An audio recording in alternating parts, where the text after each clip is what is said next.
been a while, It's Mama. nice to be here. I've grown a bit, You have. mentally and physically. So since the last time we spoke, there have been fires, floods, plagues, insurrections, and now you are days away from being due for a Baby second number 2. child. It could be hours away. Yeah. Feel so hours away. tell me how you feel. I feel pretty good. All things considered, I feel pretty good. But I'm just ready. It's harder second time round. I'm finding it harder second time round. My hips are more sore. And just having a toddler, God love her. There's just, you always have parental guilt, but I just have more guilt being heavily pregnant. And, our daughter is wonderful and she just wants your attention and cuddles and to be all over you. And it's hard. It's really hard to give her what she wants and needs while maintaining what I need physically. But, that'll be done in a few days, hopefully. It will. And then we'll just have another baby to deal with. We will. Which will be easier, right? That'll be easier than now. That's what I'm telling myself. Sure. So tell me how you've felt during this pregnancy. So you've just given a broad overview. Yeah. Is it that you're finding it harder because your expectations were different? Did you expect it? Because in our last discussion, you talked a lot about how much you enjoyed it, and how much you loved your body. Yeah. Well, I think I'm having a good pregnancy. I think just first baby being IVF and the idea that I might never be pregnant when that's something that I wanted. Symptoms were worse in first pregnancy. My nose bled all the time. I had you putting my shoes on sometimes because I couldn't bend over. I'm smaller this time. I've not got any of those problems, but I think I'm just enjoying it less because it's still such a surreal and magical and wonderful thing to be doing, but the shine is a little bit less second time round because it's not all this new fantastical experience. You've been there, but you also have a toddler that you're trying to look after, so you can't just go, I'm a bit weary, I'm just going to go have a lie down for 6 to 7 hours and watch documentaries about murderers, You've got to be on and you've got to look after your... And when you say you mean... This guy. I. Yes, well, the royal you. I'm sure other mothers out there wish they were watching documentaries on murderers, but they can't because they have toddlers around. But yeah, it's been...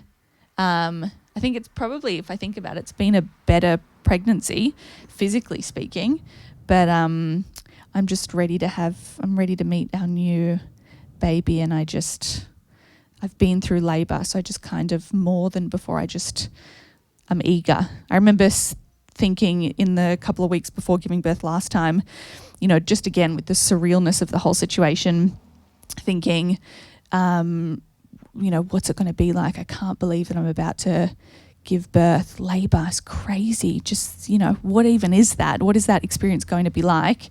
And now, because I had a good labour, I'm just thinking, I'm ready. Let's do this. I'd like to have this baby in the world. I'd like to have my body back. I'd like to have, be myself again a little bit more physically. So, yeah. But it's been fun. It's been fun. It's been emotional at times. But that goes with the territory. But yeah, I just burped a little bit. I'm sorry. That's fine.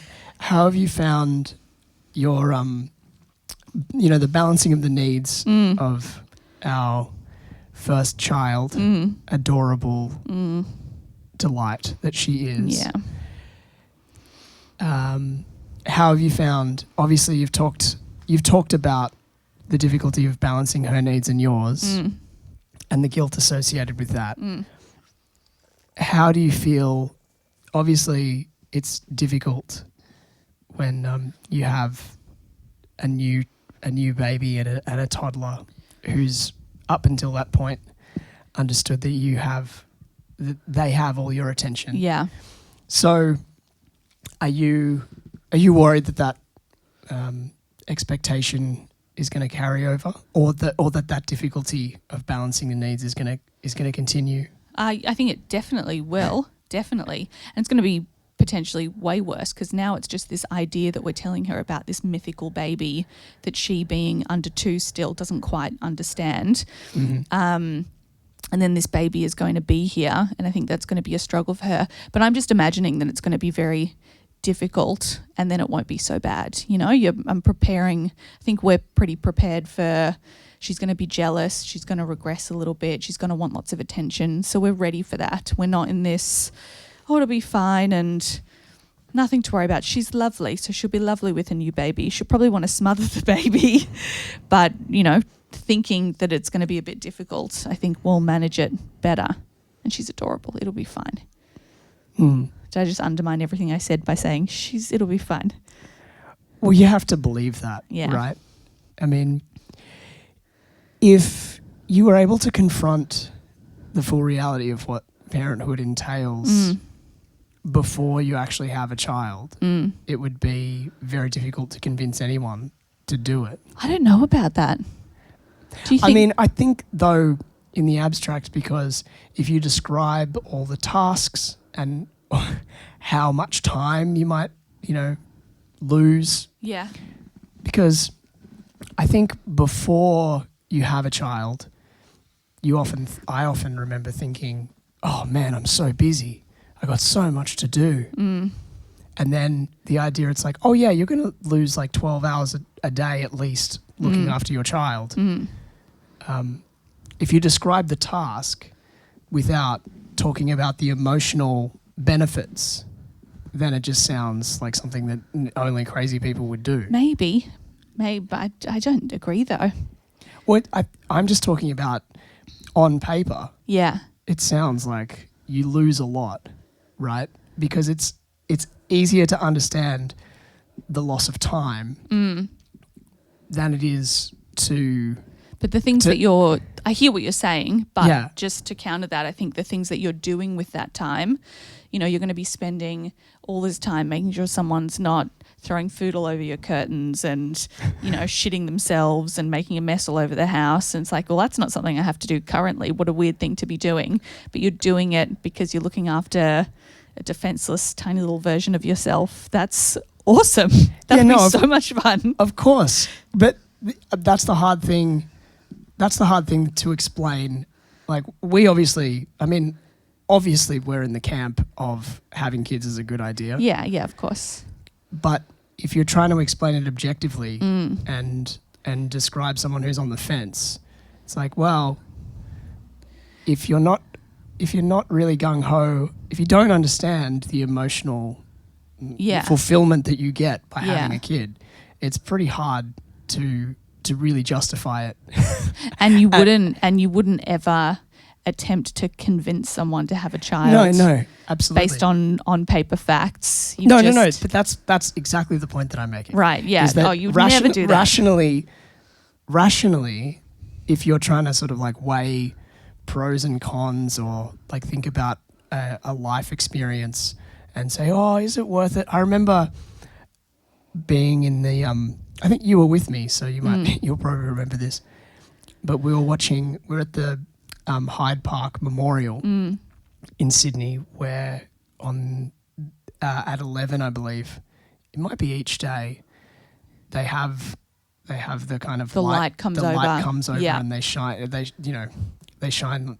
It's the whole memorial is dedicated to Australia's war dead, and there's this like beautiful thing, and they play a recorded message, and then like a shaft of light comes across and like lands on the unknown soldier's tomb or something. I can't remember exactly, but I was thinking about my great grandfather who fought in Ypres and was gassed, and my grandfather who in Italy was imprisoned by the Germans. You know, just thinking about my family's history and connection to war.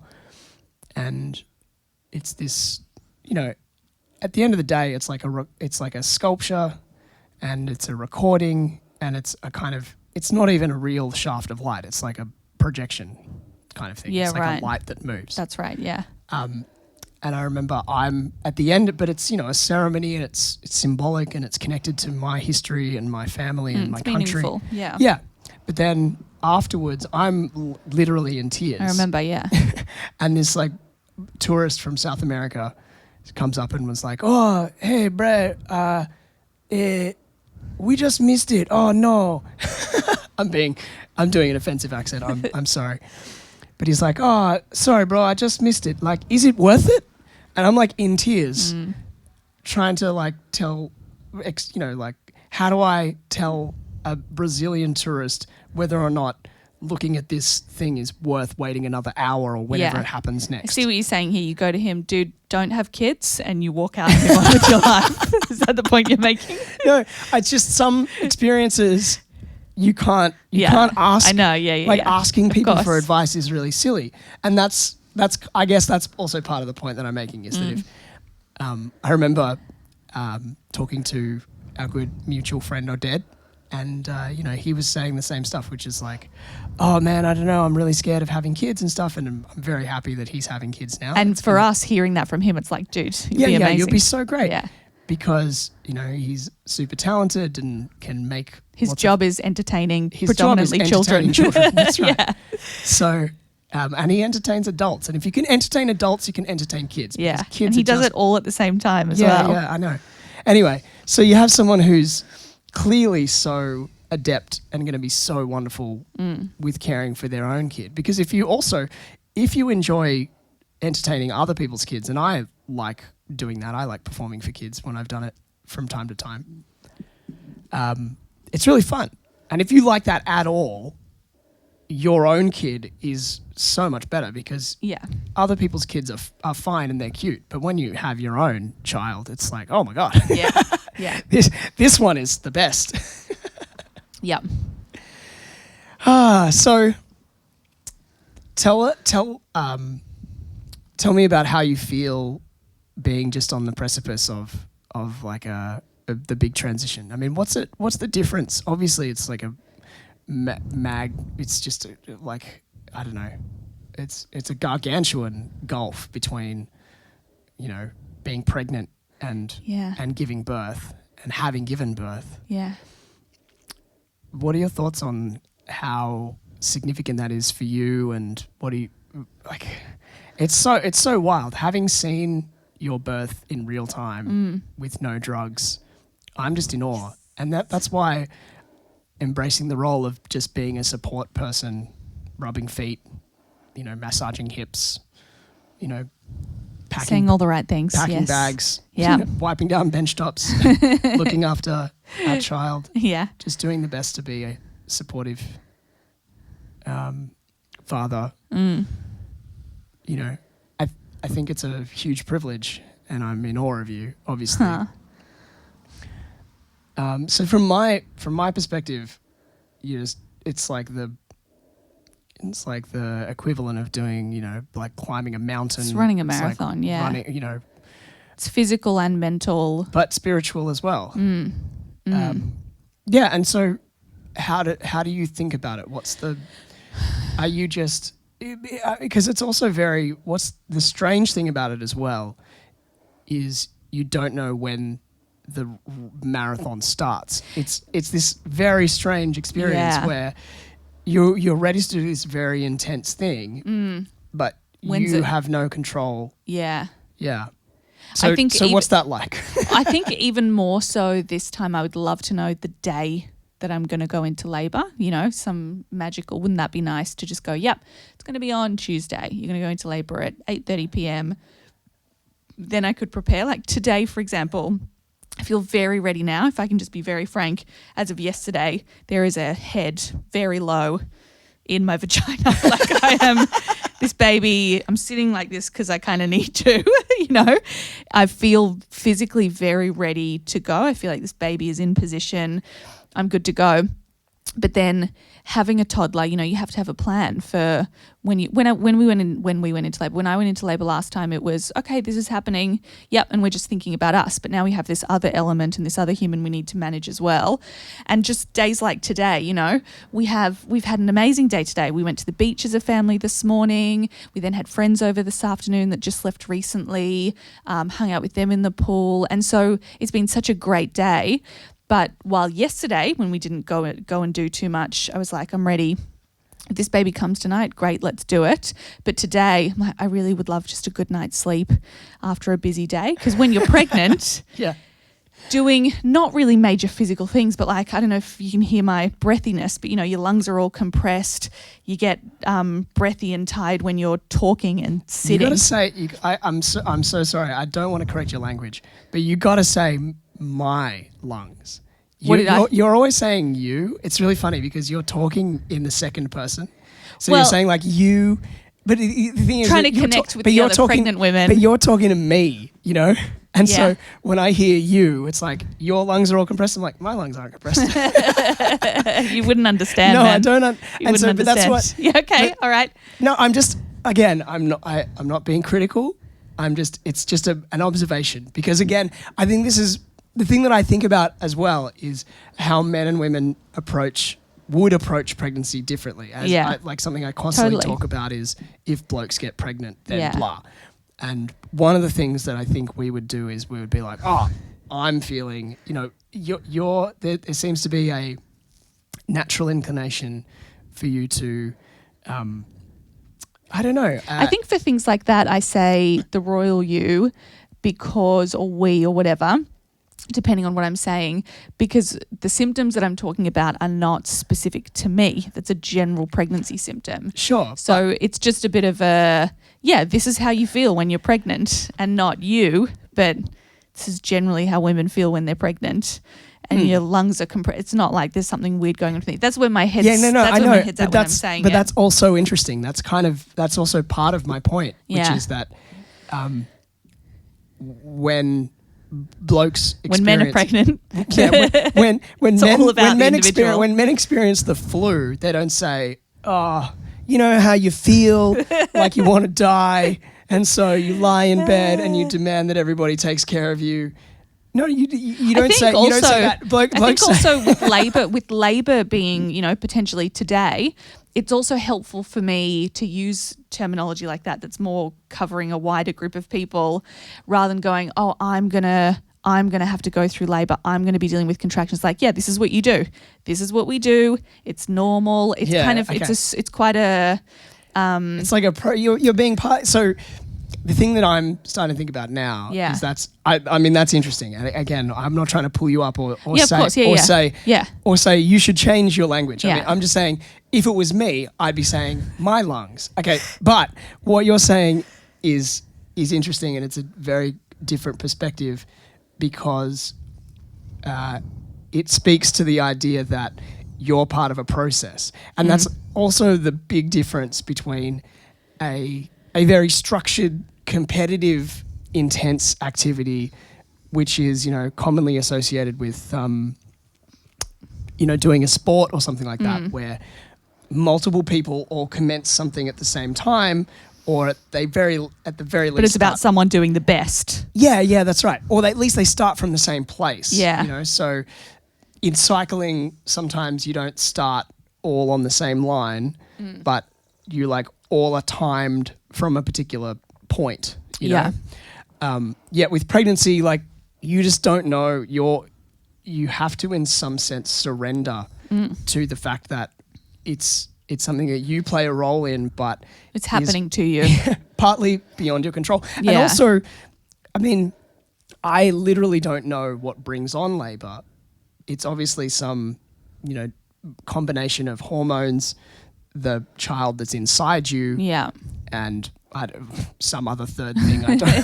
If not 4 or 5 or 6. Cumulative lists need 3 things. I don't have a third thing, but size, time, hormones. Size, time, hormone. Is that so? You have 3 things. I just made that up. Okay, nice.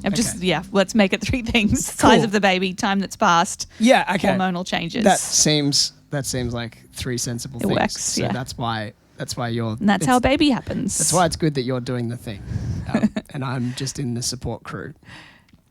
But yeah, it's a fascinating thing, and that's what makes it so interesting and such an interesting thing to think about in terms of, you know, achievement and extremeness. Because I look at extreme sports, you know, where people are flipping BMXs and stuff, and like taking crazy rides off waves and stuff, and Big it's like ski jumps. yeah, and it's awesome. Good on all those people. Skydiving, it's mad. That's not something that's for me, but I approve of anyone who wants to push themselves to the limit and take risks in the name of like seeking thrills or like the limits of their endurance or their capacity. Gold medals. Like, go for it. Yeah. It's so good to push yourself to the limit.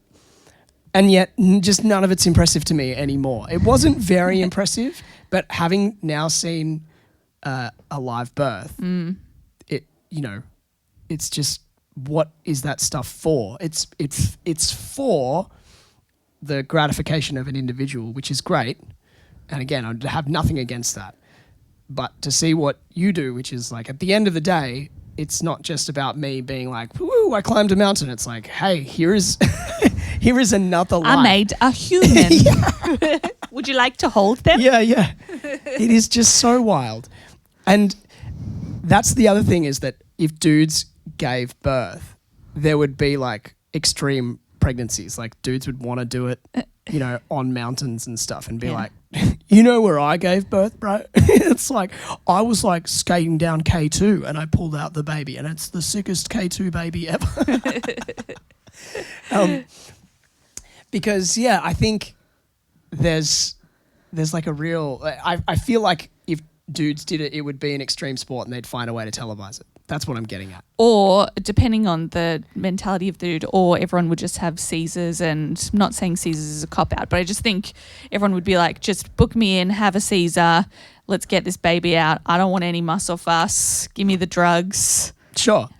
I mean, I think there would be a lot of there would be very intense debates about safety, you know. There'd be more research probably if it was... And guys would be like, well, you know, Caesar's just the safest way, and like, why would you take a risk with the life, bro? You know, when in actual fact. Yeah. Anyway, so that's a whole kettle of fish. Yeah, we don't need to get into.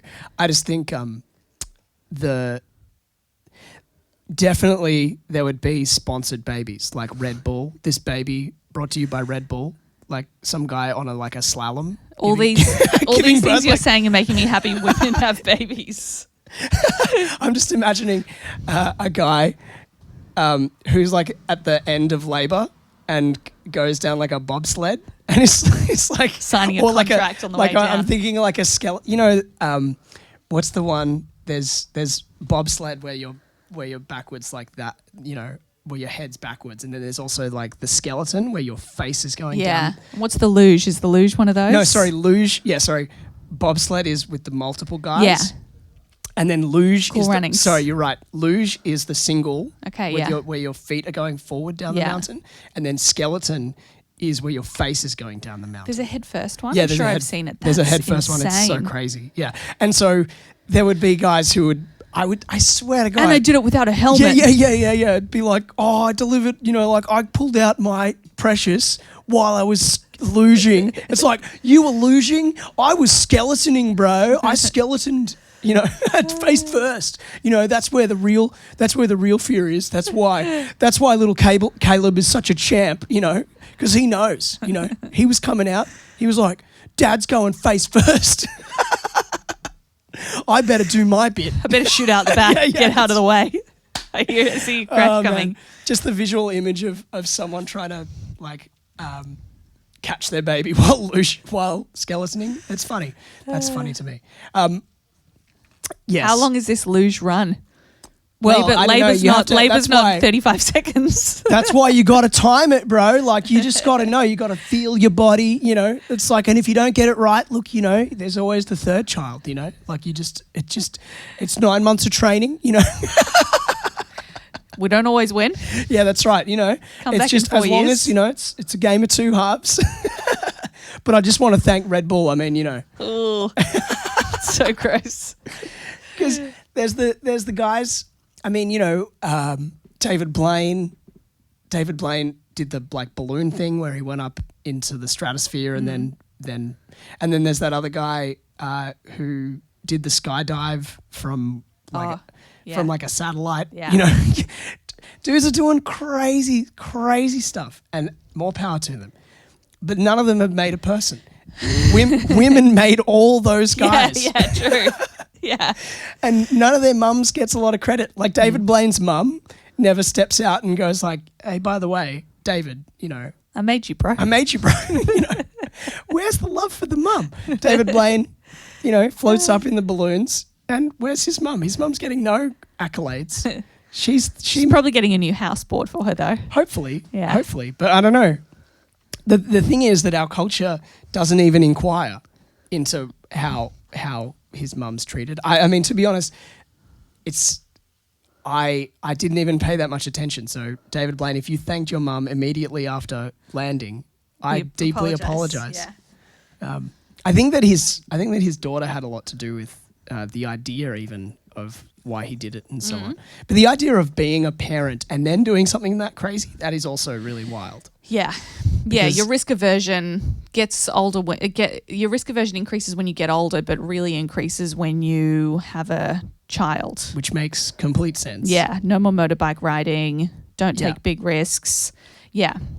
It changes your perspective on a lot of things. But also I think it definitely makes you want to be healthy for far less than selfish reasons. Like, I've got to take care of this rig because I got to be on point for at least 18, What a good years. motivation though. Yeah, it is good, for sure. It's definitely had a positive impact on my, decisions. Yeah, you've been doing lots of exercise. The decision to the point where I've broken myself, which is, a bit of a problem. Yeah, comes with the territory. Yeah. I broke myself having a baby a little bit. Yeah. We all heal. Yeah, it takes it out of you. But I mean, my injury was sustained just running. Yeah. I have a stress fracture in my tibial plane just here. Yeah. It's the bone that connects just below your knee if you're not a anatomical type person. And I got an MRI, which is a fantastic machine. I don't know if anyone's been in an MRI. If you've not been in an MRI, I hope you don't get injured, right? But if you do have an injury, you should probably see if you can get inside one because they're absolutely wild. I won't wax lyrical too much about MRIs. But they're cool. They're very cool machines. The old magnetic resonance imaging. I now have images of the inside of my body that I can scan through slices of my own flesh. That's just so cool. It's a you have to show me those. I haven't seen those. Sure. I'll show you them whenever you like, straight after this, if you like. So I don't know. How are you feeling about going into baby number 2, labour number 2? I feel like I'm looking forward to it because I know that you're such a powerhouse. So yeah, I very much understand my role. Yeah. I know what I'm there to do and what it's simply to be as much of a support as possible. And yeah, I think it's having seen a lot of the baby related stuff with you, like the one born every minute type stuff, which is very instructive for what not to do. The one born every minute blokes are usually just visibly lost Or not there. or actually absent. Yeah. Because unfortunately not all of them got the memo of what you're supposed to do. Yeah. And where you're supposed to be. You're not supposed to be outside having a smoke. You're not supposed to be 16. You're not supposed to be in jail. Well, in days gone by, many of our ancestors would have been 16 or younger. Yeah. In the 21st century, unless you're an extraordinary 16-year-old who already has like you'd have to be. Yeah, you're probably it's going to come with some extra challenges at 16. Definitely. In today's world. I just don't want to make a blanket rule for anyone who has. Not hating on 16-year-olds. Yeah, no. If there are any 16-year-old, but you're going to have a bad time. Well, it's going to be super challenging, and part of the reason it's going to suck, I think, is because our culture has this image of like what your teenage years are supposed to be and what your early 20s are supposed to be. And if you become a parent, you're not going to be participating in any of those things. And as a result, you're either going to feel like you're missing out if you're being present, or you're just going to do that stuff anyway. In which case, they're not. You'll be less present. They're not going to be conducive parent. to parenthood. I mean, these are all just basic facts, which I shouldn't need to say. I just didn't want to shit on teenage parents because I think that's punching down for sure. Oh dear. But yeah, my role and the role of a partner, man or woman, however you might identify, I'm again wanting to be very inclusive. Well, it could be your mum or your sister. You just need someone there that Exactly. you trust and can advocate for you when things But go south. the role is just protection and support. You need to be able to, feel like you can control and hold the space. Yeah. Being able to dim lights is super nice.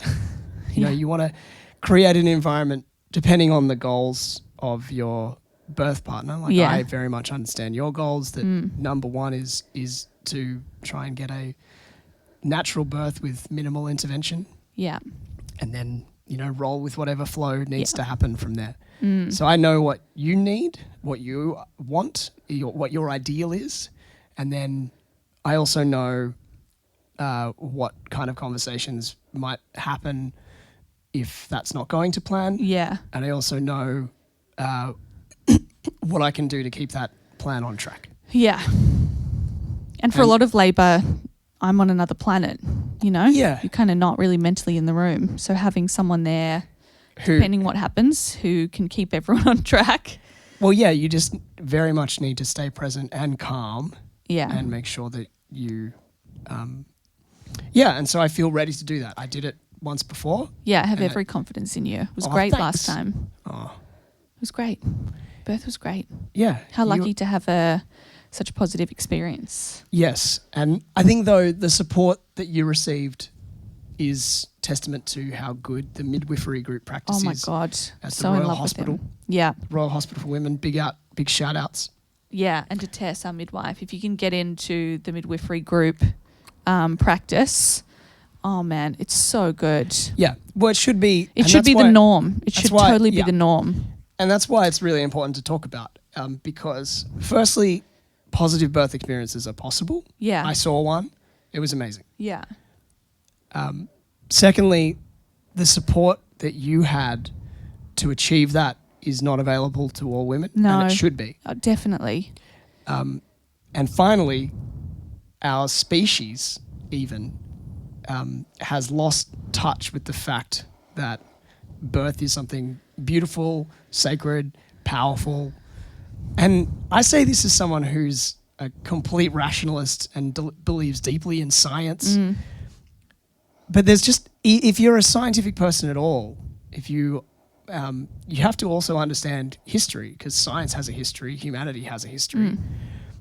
And every single scientist, all the people who advance science, and a lot of misogynists like to point out that it's all dudes who are doing all the hard work. They're all born by women, and Isaac Newton wasn't born in a hospital with hyperbaric chambers and all sorts of stuff. Yeah. And He IV was most likely lines. born, obviously, by his mother, but surrounded by other women. And it's just that's not the status quo as much these days. And it's a bit like modern medicine, which I greatly admire.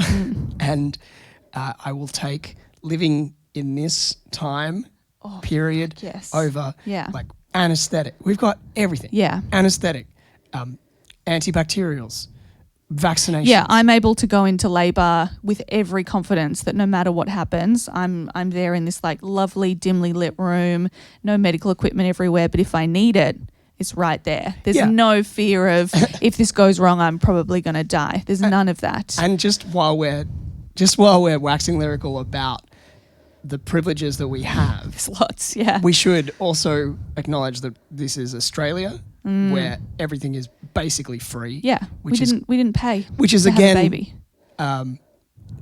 You know, considering there are many countries that don't have universal healthcare, that's a ridiculous, privilege as well.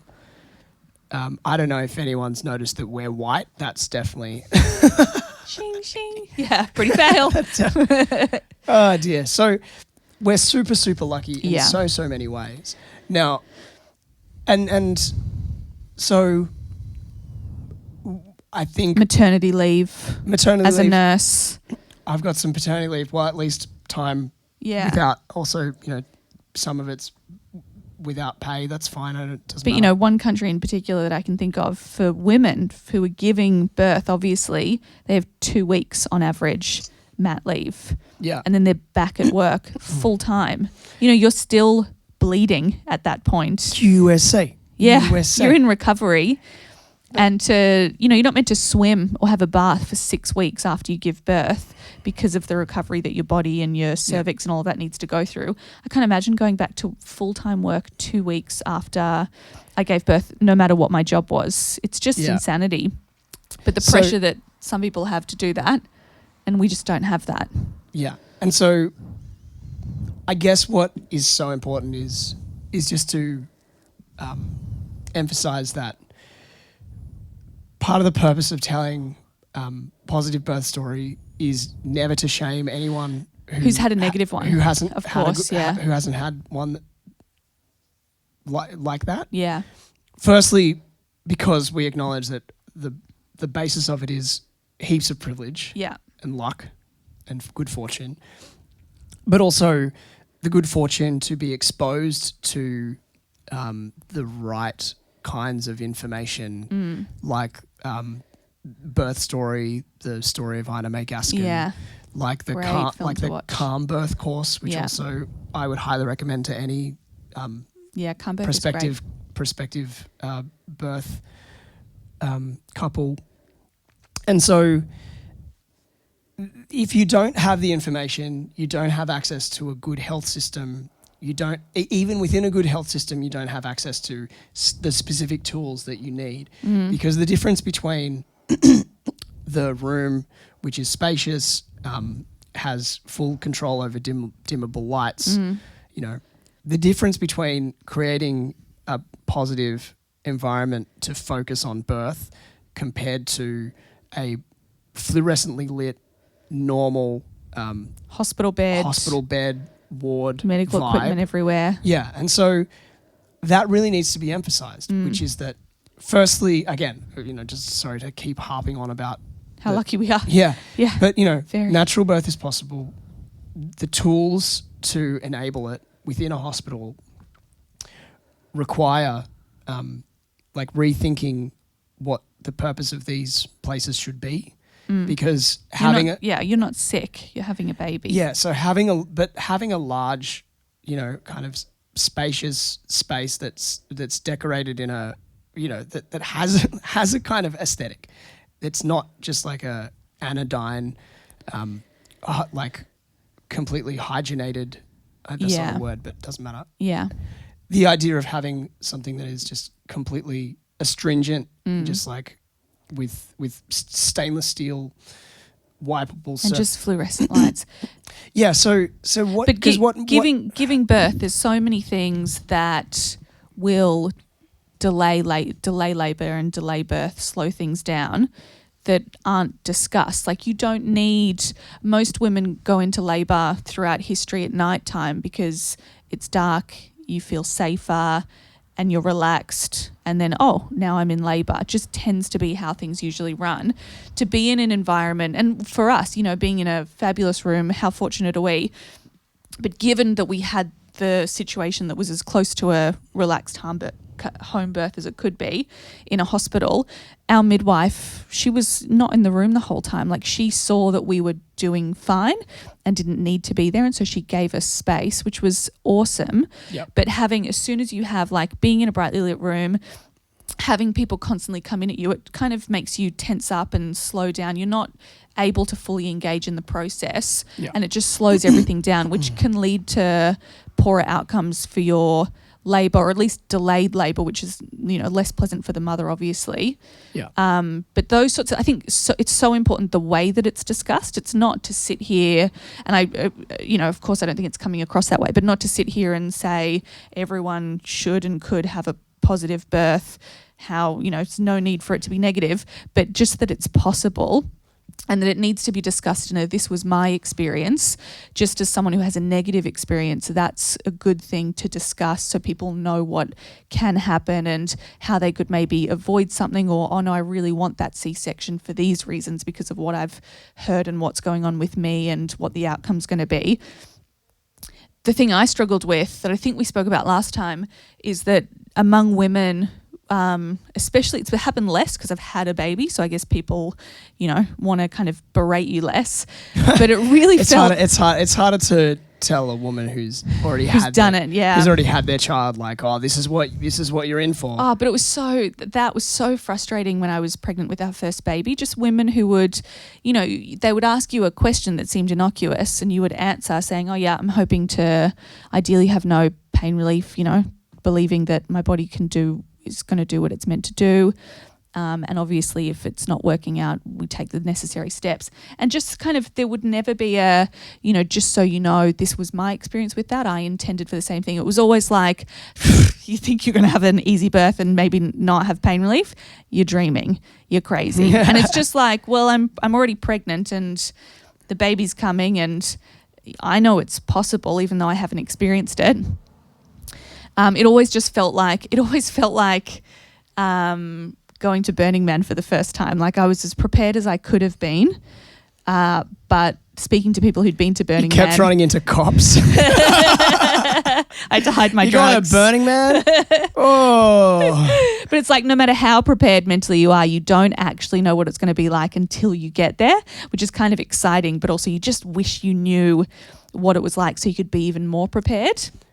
And I think sometimes women don't help each other because it feels like this, well, I had a negative experience. It's a bit of a misery enjoys company. I don't know why. I think. Well, no, I can, if I can hazard a guess please. as to why. I mean, again, this is coming from a dude who absolutely at all the caveats.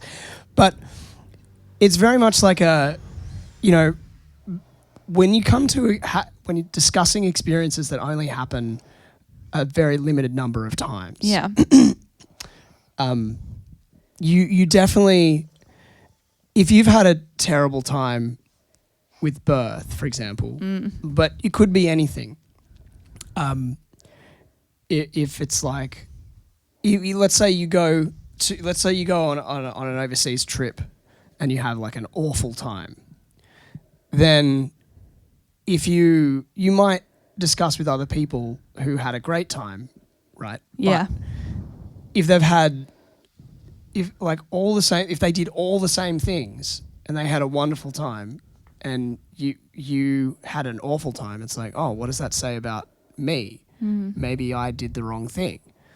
And so the idea, I think, must become, well, I've not done well, and therefore the same thing will happen to you, because if what you're saying is true, that you're going to have like a natural birth.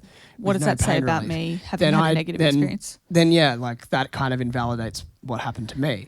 Now, I think that has some similarity to the idea of it's like, I think, accusing elite athletes of somehow diminishing people who don't have the capacity to run marathons or something like that. If you're like running ultra marathons, there's a certain number of people who might feel bad. Maybe they've tried to run, a half marathon and failed. and they like limped home and feel bad, or maybe they've never tried to exercise at all, and so you kind of you would develop as a defense mechanism this idea that like exercising is dumb. If it makes you feel shame that you can't do a thing that other people espouse the benefits of, if it's part of your identity that you need to protect and be like, oh, it's okay that I can't do that, then you might seek to diminish the people who do. So Yeah, like they're subconsciously, they're just like dumb jocks or whatever. And so, So unhelpful, though. well, I mean, yeah, of course, but and even living in this privileged, realm of the world that we're in, even though we have all those privileges, we need to still generally we need to be more aware of what's possible, what a normal birth could look like, so that there's less of that. Because I think it's hard. It's so hard for women. The amount of people you speak to. Sorry, I've got to readjust. Kicked in the bladder. The amount of people you speak to who are like, yeah, my sister had an obstetrician, so I'm just going with him, and he said that I should have an epidural. It's like, okay, but wouldn't it be nice if there was just more general information out and more discussion among people who know, men or women, who know about birth and how it, how the body functions, so that you're going in with more information and it's more widely discussed. I think I just struggle with that as a nurse, because I'm so into talking about whatever's physically happening with you, whether you've got gut problems, you've got reflux. I want to hear about it, but it seems to be discussed in a different way. People will talk about physical health stuff if they're comfortable, and it's just, oh yeah, this is what happened and this was my experience. And then pregnancy and labour just seem to be on this other level generally. I've had good conversations with people who had negative experiences, but so much of it just seems to be on this other level that is, oh yeah, you think that you're going to be fine, or oh yeah, you think that that's normal, this is what's normal. And it's just very unhelpful. I don't know how we change that. People like Ina May Gaskin are amazing, but who knows about Ina May Gaskin who's not a midwife or who's not been in the Gaskin group at Royal Hospital for Women? We wouldn't have known about her if we were in the Lavender group. Yeah, they discuss her in Calm Birth, which is they do, important. yeah. But would you have if we weren't in the Gaskin group? I wonder if we would have taken note and looked her up and found the film about her. I don't know. It's all conjecture. Yeah, but I mean, and I guess this is part of having conversations like these is part of changing the culture. Yeah, but I just thought of a much better example of what we just discussed, which is sort of emphasizing the negativity of your experience, and why, I think a good example would be body image. The idea that people rail against skinny women in fashion magazines, right? And say, oh man, that's an unhealthy body image. Now, some people are naturally slender. Yeah, hello. Yeah. For example, like yourself. And I know this matches your experience well, which is why I thought of it. Yeah, right. And so there are a certain number of people who, and there's no doubt though that there was a period, and maybe it's still continuing, I don't pay that much attention to fashion models and so on, but some of those women might actually have unhealthy bodies. But there's it's also true that some people are just like naturally gorgeous and slender. Now, it might be great to, have body positivity for all sorts of, body shapes and so on, and you can certainly be healthy, and, health is not necessarily tied to like a specific weight range. But you can also go in the other direction and do the Lizzo thing, which shames skinny women. Yeah, I know. So there's like a Lizzo track where she is like, skinny bitches can't dance to this or whatever. Yeah. And it's like, okay, that might be some reaction to, I don't know if I've ever explicitly listened to a track which disses fat women. I mean, I can think of several. I'm sure. I can think of like several hip hop tracks where it'll be men doing it. Where I'm sure. Yeah. So maybe that's gross and wrong as well. But that's probably a good example, which is, it's like you think that because the cultural weight of body image is like criticizing larger women or larger people, therefore it's okay to fire back and so that's the sense. as though skinny people have never encountered any negativity about their weight. Or that it just it's an inability to empathize with someone who is different to you. I don't think that we should fat shame people. I don't think we should skinny shame people. And the Lizzo example is just like, oh, come on, man, because I love her and I love her album. And listening to it, it's like, fuck, this is so good. And then hearing that line where it's like, skinny bitches can't dance to tempo or whatever, you just think, oh, dude, it's like, I'm in your camp. I'm so into what you're saying. And then you're just shitting on someone who doesn't look like you. That's not what you want for you. Don't do that to other people. And it always just makes me, I don't know, just sometimes, and it's just, a song lyric. It's not the end of the world. But the inability to empathize with someone who's different to you. Slow songs are for skinny hoes. Sorry, I just remember. Yeah, okay, yeah. She's all about the tempo, yeah. Slow songs are for skinny hoes. Yeah. You want to dip, but with tempo. Anyway. Yeah, it's just like a bit disappointing. But yeah. Anyway, it's like anyway, in Lizzo's defense, it's probably she's just great. a sweet rhyme. So Yeah. I don't think she has hate in her She's heart. a sweetheart. Yeah, she's fine. But it's just the example that came to mind. So yeah, these kinds of conversations I think are super important, and also in future the idea simply being that our ancestors, again, to kind of bring it back to history and science, none of our ancestors Got the privilege of listening to Lizzo. That's true. But none of our ancestors had epidurals, Yeah. For millennia. A lot of them, the thing to note as well is a lot of people died, a lot of women died, a lot of That's babies true. died. Yep.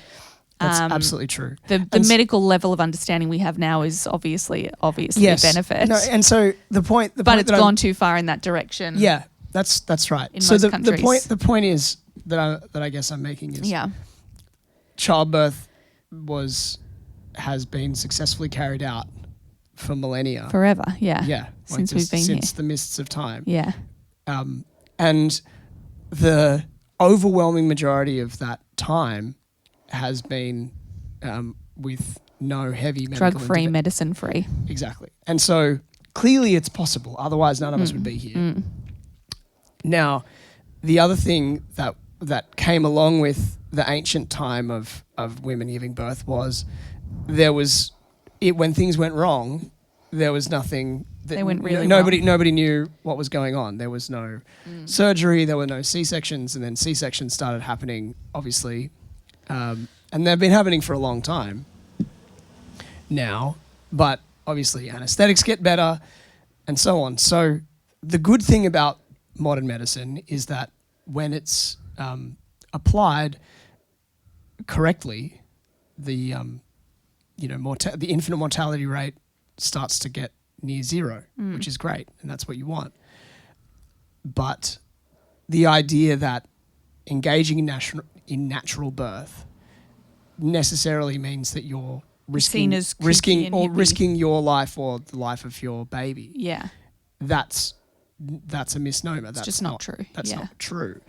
And so we have to, what we might gain is this idea of safety, but what we might lose is this idea of our own capacity. And so which has been lost. And so it's kind of evocative of WALL-E, when if you watch WALL-E. I haven't seen that film.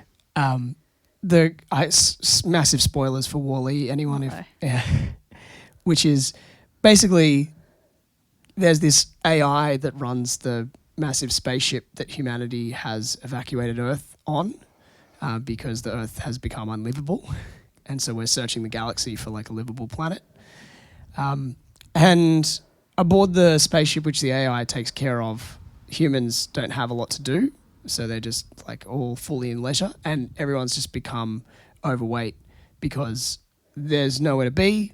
You can just entertain. It's just all TV entertainment. Yeah. No one needs to move their body. And so everyone's kind of corpulent and sad and fat. And I guess the message is basically like when you neglect your own capacities and like what you can actually do, they atrophy. So you just become less capable. Yeah. And I just think that that's a bad idea. Like we should embrace as people. It's the idea of like, it would be unthinkable for anyone to say, why would you run? Ugh. Like we have, like when bikes came along, people didn't stop running. Or walking. And then when motorcycles came along, people didn't go like, why are you still riding a bike, you idiot? Yeah. I'm sure there are people who think like that. In fact, people diss cyclists all the time. I'm not one of them. I have great respect for cyclists having to like... You're a rare Sydney sider. But what's going on there is obviously you want to be able to maintain your capacity for physical action. Yeah. And there's no guy in the world that would dream of dissing a marathon runner because it's like, oh, like we have the combustion engine, you idiot. And so it would make no sense. But that same mentality is seemingly being applied to women about birth, which is like, why would you have a natural birth? Why would you idiot? put yourself through labor? Yeah, we when could you can just cut you open and it'll be or fine. Like you don't have any major surgery. Yeah. And so, but again, it's like what's lost? Like what's lost is the idea that it's like that's something that you can do, and in the process, you can transform like your entire idea of what a birth experience is, which is like the arrival of a tiny human into your life and into your family through your own body. Yeah. And it doesn't need the help of like someone who's been to uni for 5 years. Now it's great that they're there if you need them, but it just doesn't need to be the default. That's all. Yeah. Yeah. In fact, that's like a general rule. Is like I think that should just be a general rule. People who have had lots and lots of university training, so glad that they exist, right? But you just don't need them in every moment of your life because they're very risk averse and kind of boring. Depending what they studied. But I mean, as a general rule, I don't know. I think I just like got a nugget of wisdom there. They're good to talk to. In fact, I've had plenty on my podcast. Very happy to have my university degree. Yeah, but when it comes to giving you advice about what you should do with your body, and whether or not you should do something that's been done by your ancestors for millennia, like you want to talk to Joseph Campbell, who studied what human cultures did and created, the stories that they did, and it's like, oh, I can learn a lot from that.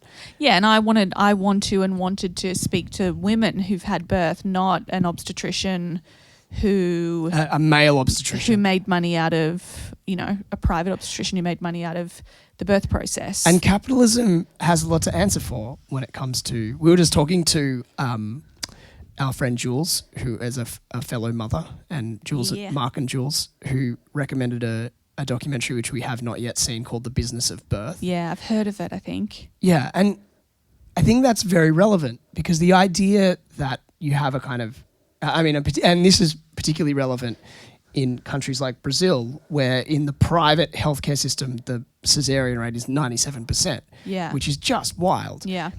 Because that is a capitalist, mechanistic approach to curing and, seeing birth as like an ailment something that needs fixing or something that is solved on a schedule because the entire natural process of birth is, sort of uncertain. And so, you don't, as you know. But not when you understand it, not for women who, not completely, but like exactly when it begins and ends. Yeah. Is, that's what I'm saying is the uncertainty of, but like you can book in a cesarean and you know how long. And when I was in labour, the thing I struggled with most was how long is this going to last?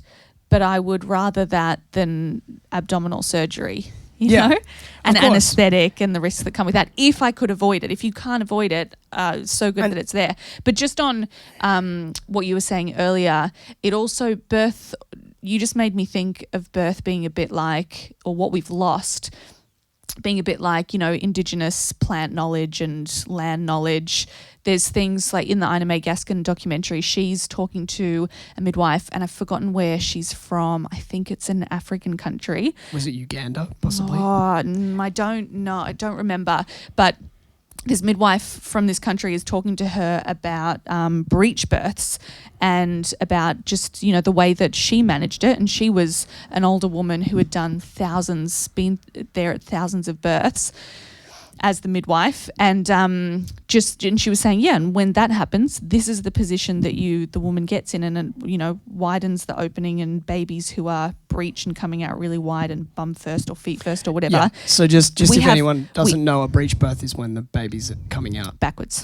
Yeah. Bum first rather than head first. And just that she had, there was success with that. And it's those sorts of things that I think a lot of people in modern medicine are like, this is a problem and we need to fix it with surgery, rather than just get on all fours and believe in yourself. Sounds so hippy dippy, but there's a lot that we've lost and we don't understand, or that at least the general population is not exposed to. Sure. The knowledge is there in someone and it just gets lost because it's seen as kooky. And so having countries where you're not allowed, it's illegal to be a midwife or a doula.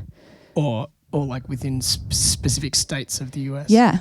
Where midwifery is literally outlawed. Yeah. It's just crazy. It's insane. Yeah. I mean, but land of the free. Yeah. But you're not free in Alabama to have a midwife. No. But that's okay. That's the good people of Alabama's decision, I suppose. Yeah. Thank God we're having a baby here. Yes. Thank science. Hail science. Hail science. Well, I don't want to keep you forever. This has been a lovely chat. Yeah. We could go on, and I'm about due to have a baby, so I should probably go soon. Yeah. It's been a pleasure talking to you, yeah, Mama. Same. And I look forward to more of these conversations on the other side. Yeah, we'll do it again when the baby's out. Oh, I just hear a few little whinges from our delightful little G. We'll go check on her. We'll go and check on her. And thank you very much for the lovely conversation. And I look forward to meeting our baby and seeing you in your birth state. Realm. Yeah, realm is a good word. Yeah. Yeah. So thanks again. Thank you. We got this. Let's get a good night's sleep and then have a baby. Let us. We'll both sleep and then I'm going to have a baby. Yep, that's exactly right. You'll be my wingman, but I'm going to do this. Kisses.